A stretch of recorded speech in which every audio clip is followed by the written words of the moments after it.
Geceler sensiz donur sessiz bu şehir. Adını değil küleler her künzde izler.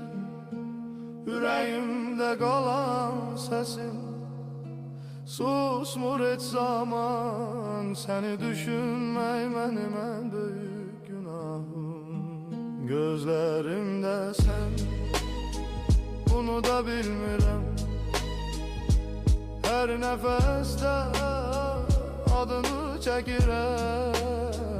Gözlerimde sen, gece ve gündüz sönmür bu yangın içimde deniz.